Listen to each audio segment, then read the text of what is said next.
Hello बच्चों, मैं doctor Renu Singh, department of botany, government college Kaladera. बच्चों, पिछले टर्न पे या हम कह सकते हैं कि लास्ट लेक्चर में हमने स्टेम के स्ट्रक्चर के बारे में पढ़ा था और हमने डिस्कस किया था कि जब तरुण अवस्था में तना होता है तो वो उसका प्राइमरी स्ट्रक्चर कहलाता है और द्वितीयक वृद्धि जब होती है यानी सेकेंडरी ग्रोथ जब होती है तो वो सेकेंडरी स्ट्रक्चर स्टेम का कहलाता है। जो सेकेंडरी ग्रोथ है वो आवृतबीजी पौधों में केवल द्विबीजपत्री पौधों में पाई जाती है क्योंकि उसमें कैम्बियम उपस्थित है, और मोनोकोट में क्योंकि कैम्बियम का अभाव है इसलिए उसमें द्वितीयक वृद्धि नहीं पाई जाती। आवृतबीजी पौधों में तथा बहुवर्षीय द्विबीजपत्री पौधों के तनों में प्राथमिक संरचना में जो वेस्कुलर बंडल है वो एक रिंग में पाए जाते हैं।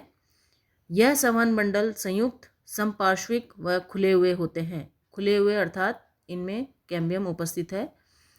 तने में द्वितीयक वृद्धि जब होती है तो वो दो क्षेत्रों में होती है, यानी कि अगर हम तने का काटें तो हमें दो क्षेत्र दिखाई देंगे जिसमें द्वितीयक वृद्धि होगी। पहला है रंभ क्षेत्र में द्वितीयक वृद्धि। रंभ यानी जो उसका इंटरनल पार्ट है, यानी कि जो वेस्कुलर टिश्यू और एंडोडर्मिस पेरिसाइकिल तक जो एरिया है वो रंभ क्षेत्र कहलाएगा। और इससे बाहर वाला क्षेत्र यानी एपिडर्मिस से लेकर पेरिसाइकिल तक उसमें कोर्टेक्स आ जाएगा, हाइपोडर्मिस कोर्टेक्स, वो कहलाता है रंभ बाह्य क्षेत्र। तो यानी कि जो द्वितीयक वृद्धि होती है तने में वो दो क्षेत्रों में हम विभाजित कर सकते हैं उसे। पहला है रंभ क्षेत्र में द्वितीयक वृद्धि और दूसरा है रंभ बाह्य क्षेत्र में द्वितीयक वृद्धि। पहला हम रंभ क्षेत्र में द्वितीयक वृद्धि को डिस्कस करेंगे। जब तने में सेकेंडरी ग्रोथ प्रारंभ होती है तो दो संवहन बंडलों के बीच उपस्थित अंतःपोलीय एधा, यानी कि जो दो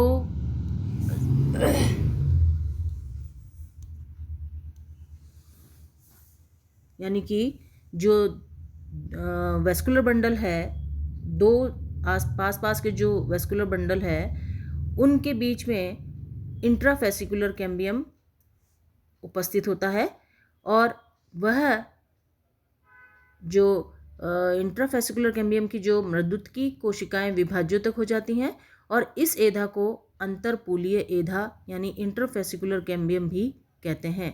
चूँकि यह द्वितीयक उत्पत्ति की होती है अतः इसको सेकेंडरी कैम्बियम भी कहते हैं। इंटरफेसिकुलर व फेसिकुलर कैम्बियम के जुड़ने से एक कंप्लीट रिंग बन जाती है, जैसा कि हम चित्र में देख रहे हैं। दो जो एक वेस्कुलर बंडल के बीच में, यानी कि हम बात करें इस वेस्कुलर बंडल की, तो बाहर की तरफ इसमें प्राइमरी फ्लोएम है और अंदर की तरफ इसमें प्राइमरी जाइलम है। जो इन दोनों के बीच में जो कैम्बियम है ये वाला वो कहलाता है फेसिकुलर कैम्बियम। और जो इन दोनों के बीच में जो दो वेस्कुलर बंडल के बीच में जो बनेगा कैम्बियम वह कहलाता है इंटरफेसिकुलर कैम्बियम।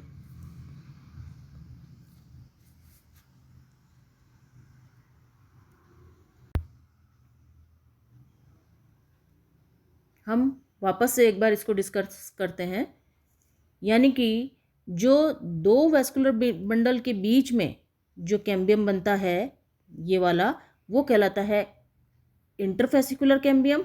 और जो इन एक वेस्कुलर बंडल के बीच में यानी जो जाइलम और फ्लोएम के बीच में जो वेस्कुलर बंडल बनता है वो कहलाता है फेसिकुलर कैम्बियम या इंट्राफेसिकुलर कैम्बियम। वापस से सुने, एक ही बंडल के बीच में बनने वाला कैम्बियम इंट्राफेसिकुलर कैम्बियम और दो वेस्कुलर बंडल्स के बीच में बनने वाला कैम्बियम इंटरफेसिकुलर कैम्बियम। तो इंटरफेसिकुलर कैम्बियम और इंट्राफेसिकुलर कैम्बियम दोनों मिलकर एक कंप्लीट रिंग बनाते हैं, हम चित्र नंबर सी में देखें तो इन दोनों के जुड़ने से एक कंप्लीट कैम्बियम की रिंग बन जाती है। अगले चित्र डी में अगर हम देखें तो इसमें अंदर की तरफ है प्राइमरी जाइलम, ये जो बना है वो है सेकेंडरी जाइलम, और ये जो पतली जो लाइन है वो है सेकेंडरी फ्लोएम, और जो बाहर अवशिष्ट मात्रा में या बहुत कम मात्रा में रह जाता है वो कहलाता है प्राइमरी फ्लोएम। एक बार वापस देखें, कैम्बियम रिंग कंप्लीट बनने के बाद जो पित्त के अंदर की तरफ जो है वो है प्राइमरी फ्लोएम, जो अत्यधिक मात्रा में जो टिश्यू बना है वो है सेकेंडरी फ्लोएम ये वाला, और बाहर जो एक रिंग बनी है वो है सेकेंडरी फ्लोएम, और जो अवशिष्ट मात्रा में बिल्कुल कम है वो है प्राइमरी फ्लोएम। तो सेकेंडरी ग्रोथ के उपरांत जो प्राइमरी फ्लोएम है वो एकदम क्रश्ड यानी कि बहुत कम मात्रा में बाहर की तरफ प्रेजेंट रहता है। सेकेंडरी ग्रोथ के उपरांत जो अत्यधिक मात्रा में टिश्यू बनेगा वो होगा सेकेंडरी टिश्यू यानी सेकेंडरी जाइलम और सेकेंडरी फ्लोएम। कैम्बियम की निरंतर एक्टिविटी के कारण प्रत्येक वर्ष इस तरह की रिंग्स बनती जाती हैं, जिन्हें हम एनुअल रिंग्स भी कह सकते हैं। ये कैम्बियम की रिंग्स हैं, जैसा कि चित्र में दर्शाया है। हर साल प्रत्येक वर्ष सेकेंडरी जाइलम बनेगा और प्रत्येक वर्ष ही सेकेंडरी फ्लोएम बनेगा। First year, second year, third year की ये बता रखी हैं कैम्बियम रिंग्स हैं, और जो लाइन वाला जो टिश्यू है यह है फर्स्ट ईयर का है, जो बाहर है वो सेकेंड ईयर का है, और ये जो बाहर आ रहा है सबसे लास्ट में वो थर्ड ईयर का जाइलम है। इसी प्रकार जो फ्लोएम है वो फर्स्ट ईयर का, और सेकेंड ईयर बनने वाला सेकेंड ईयर का फ्लोएम, और तीसरी साल में बनने वाला यहाँ थर्ड ईयर का जो सेकेंडरी फ्लोएम है वो। प्राइमरी फ्लोएम जो है वो अंत में क्रश रूप में, और प्राइमरी जाइलम जो है वो सेंटर में पित्त में कम मात्रा में उपस्थित होता है। इस तरह से स्टेम में सेकेंडरी ग्रोथ पाई जाती है। अगर हम बात करें सेकेंडरी जाइलम की, यानी कि जो सेकेंडरी ग्रोथ के बाद सेकेंडरी जाइलम बना है, अगर हम उसकी बात करें तो प्राथमिक जाइलम के वाहिकीय तत्व सेकेंडरी जाइलम की अपेक्षा लंबे होते हैं। यानी हम प्राइमरी जाइलम और सेकेंडरी जाइलम की तुलना करें तो जो प्राथमिक जाइलम के वाहिकीय तत्व हैं, वाहिकीय तत्व मीन्स ट्रैकिड्स, वेसल्स इत्यादि, वो सेकेंडरी जाइलम की अपेक्षा लंबे होते हैं। और सेकेंडरी जाइलम को दो उत्तक तंत्रों में विभेदित किया है, अक्षीय तंत्र और अरीय तंत्र। अक्षीय तंत्र में सभी कोशिकाएं यानी वाहिका, वाहिनिका, जाइलम फाइबर व जाइलम पेरेन्काइमा पाए जाते हैं, और अरीय तंत्र में मेडुलरी रेज का निर्माण होता है। काष्ठ में वेसल्स का विन्यास, वेसल्स की उपस्थिति, काष्ठ मीन्स जाइलम, वेसल्स की उपस्थिति व इनकी व्यवस्था क्रम के आधार पर काष्ठ को दो प्रमुख श्रेणियों में विभक्त किया है। पहला है अरंध्री काष्ठ। अरंध्री काष्ठ यानी कि वह काष्ठ जिसमें वेसल्स उपस्थित होते हैं। तो जिम्नोस्पर्म के तने में वेसल्स अनुपस्थित होते हैं, जिम्नोस्पर्म के तने में वेसल्स अनुपस्थित होते हैं। एक्सेप्शन जो एफेड्रा है उसमें वेसल्स उपस्थित पाए गए हैं। अतः इस प्रकार की काष्ठ जिसमें वेसल्स अनुपस्थित हों, ऐसी काष्ठ को हम अरंध्री या सॉफ्ट वुड कहते हैं। एक बार वापस सुने, अरंध्री काष्ठ यानी जिसमें वेसल्स अनुपस्थित होती हैं, इस प्रकार की काष्ठ को अरंध्री या मृदु काष्ठ कहते हैं। एग्जाम्पल जिम्नोस्पर्म, जिम्नोस्पर्म में भी एफिड्रा में वेसल्स उपस्थित पाए गए हैं। सरंध्री काष्ठ यानी पोरस वुड, डाइकोट स्टेम में वेसल्स उपस्थित होती हैं, इसे सरंध्री या कठोर काष्ठ भी कहते हैं। कुछ प्रिमिटिव डाइकोट्स में वेसल्स अनुपस्थित देखी गई हैं। एग्जाम्पल ड्रीमिस, यानी कि हम मानते हैं कि डाइकोट स्टेम में वेसल्स उपस्थित होती हैं, परंतु जो पुराने या पुरातन डाइकोट्स हैं, एग्जाम्पल ड्रीमिस, उसमें वेसल्स अनुपस्थित पाई गई हैं। तृतीयक जाइलम का विन्यास भी दो प्रकार का हो सकता है तथा विन्यास के आधार पर काष्ठ निम्न प्रकार की हो सकती है। पहली रिंग पोरस यानी वलय छिद्र वलय छिद्रिल और दूसरी डिफ्यूज्ड पोरस। रिंग पोरस में यानी वलय छिद्रिल में इस काष्ठ में वाहिकाएं दो भिन्न व्यास की पाई जाती हैं, यानी कि जो जाइलम की वाहिका है, जाइलम में वाहिकाएं जो उपस्थित हैं वो डिफरेंट व्यास की होती हैं। बसंत काष्ठ की वाहिकाएं बड़ी गुहिका की यानी बड़ी गुहा वाली, जबकि शरद काष्ठ की वाहिकाएं अपेक्षाकृत सकरी गुहा की होती हैं और दोनों में स्पष्ट अंतर पाया जाता है। बात करें हम चित्र संख्या 1 की, जिसमें वलय छिद्रिल कंडीशन पाई गई है, यानी इसमें दो प्रकार के छिद्र दिखाई देंगे, कुछ बड़े और कुछ छोटे। तो जैसा कि हम जानते हैं कि कैम्बियम की एक्टिविटी के कारण वसंत ऋतु में वसंत काष्ठ अलग बनती है और शरद काष्ठ अलग बनती है और दोनों में वाहिकाएं विभिन्न प्रकार की होती हैं, यानी एक में इनएक्टिव होगी और एक में एक्टिव होंगी। तो वसंत काष्ठ की जो वाहिका हैं वो बड़ी गुहिका की होती हैं, जबकि शरद काष्ठ की जो वाहिका हैं अपेक्षाकृत सकरी गुहिका की होती हैं। तो जो इसमें छोटी वाली जो हैं वह है इस जो छोटी वाली गुहिका वाली जो हैं वह शरद काष्ठ की है और जो बड़ी कैविटीज़ हैं वो बसंत काष्ठ की वेसल्स की हैं। दूसरे प्रकार का है डिफ्यूज्ड पोरस यानी विसरित छिद्रिल काष्ठ। कुछ पौधों, जैसा कि ये सेकंड वाला चित्र है, कुछ पौधों के वृद्धि वलय में बसंत काष्ठ व शरद काष्ठ की वाहिकाओं की गुहिका के व्यास में अंतर सुस्पष्ट दिखाई नहीं देता, यानी इसमें सारी जो कैविटीज़ हैं वो एक ही प्रकार की गुहिका वाली हैं, यानी एक ही प्रकार की साइज़ की हैं। इस प्रकार की काष्ठ को विसरित छिद्रिल भी कहते हैं। वाहिकाएं वृद्धि वलय में सामान्य रूप से विसरित अवस्था में पाई जाती है। तो ये अंतर था रिंग पोरस और डिफ्यूज पोरस वुड में। अब हम बात करते हैं जाइलम पैरेन्काइमा की या वुड पैरेन्काइमा की। इसमें वुड पैरेन्काइमा में यह सजीव आयताकार, जैसे कि पैरेन्काइमा नाम से प्रतीत हो रहा है कि ये लिविंग सेल्स हैं, तो यह सजीव आयताकार या बहुकोशिकीय मृदुत्की कोशिकाएं होती हैं।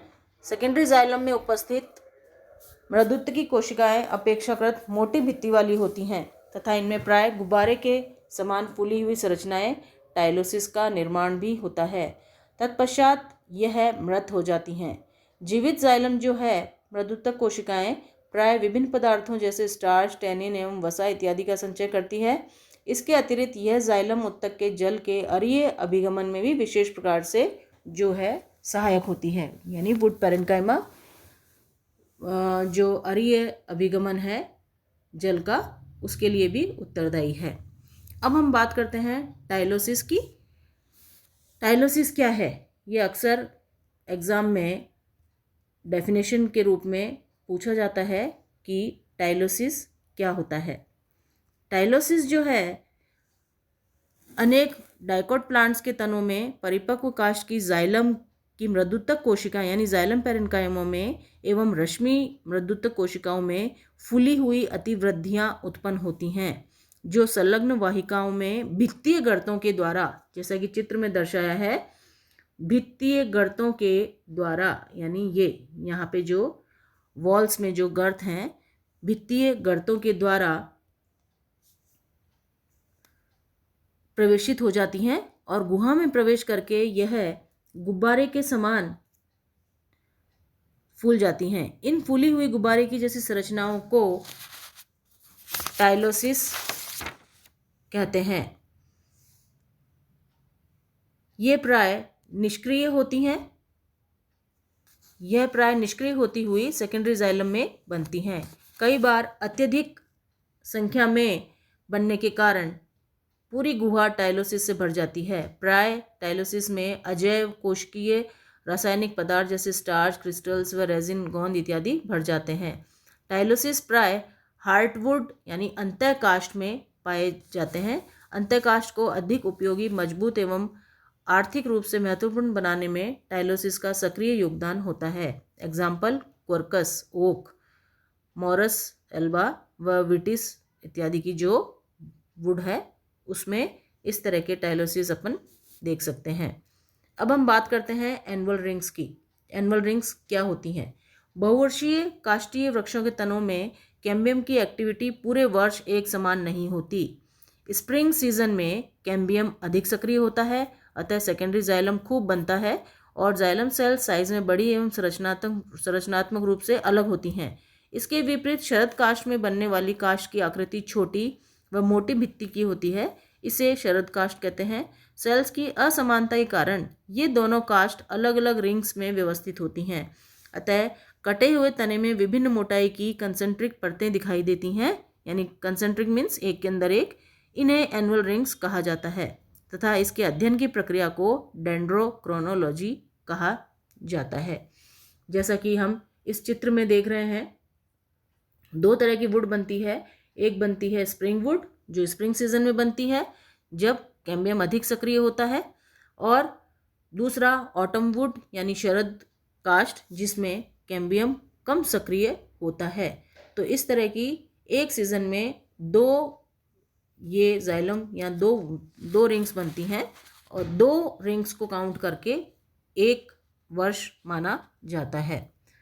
ये इसका सेलुलर पार्ट है, इसमें स्प्रिंग वुड दर्शा रखा है और एक ऑटम वुड को दर्शाया गया है।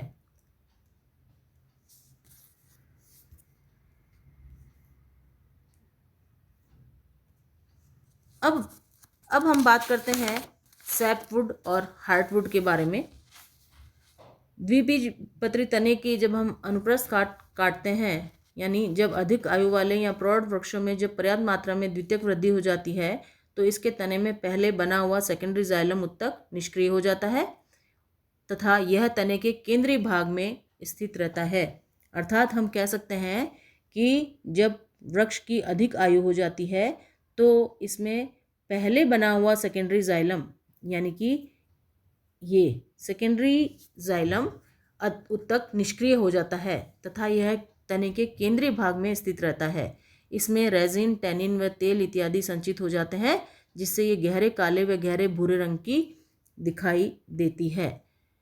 यह अधिक कठोर व मजबूत हो जाती है। इसे अंतःकाष्ठ हार्टवुड या ड्यूरेमन कहते हैं और इसमें टैनिन व रेजिन के संचय से जीवाणु व कवक का संक्रमण नहीं होता, यानी कि यह माइक्रो ऑर्गेनिजम्स के इन्फेक्शन से फ्री रहती है।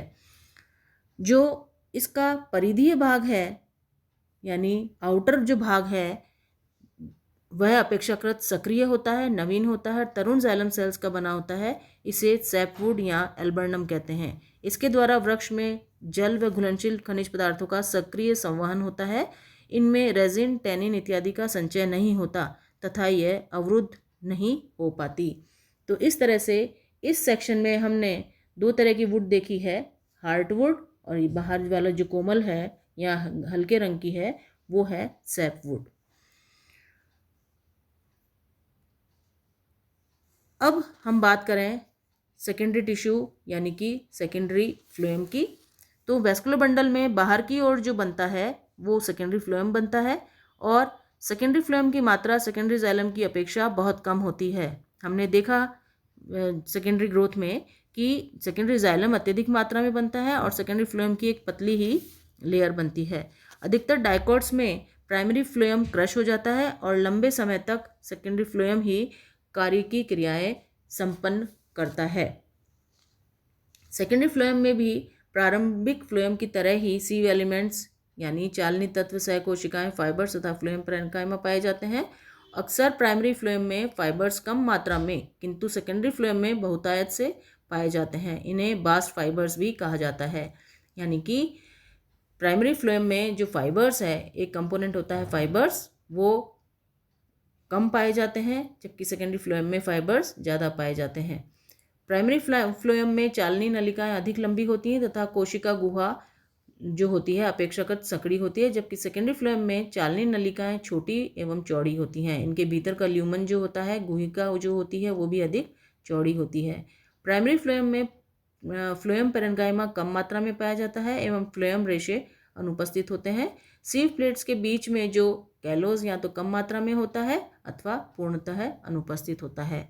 तो ये सब थी सेकेंडरी ग्रोथ के बारे में जानकारी, जो कि स्टीलर क्षेत्र में हो रही है। स्टील वाले क्षेत्र में, रंभ क्षेत्र में जो सेकेंडरी ग्रोथ हो रही है उसकी हमने चर्चा करी, जिसके फलस्वरूप सेकेंडरी जाइलम बना और सेकेंडरी फ्लोएम बना। अगले लेक्चर में हम जो सेकेंडरी ग्रोथ है वो रंभ बाह्य क्षेत्र में हम उसकी चर्चा करेंगे। Thank you.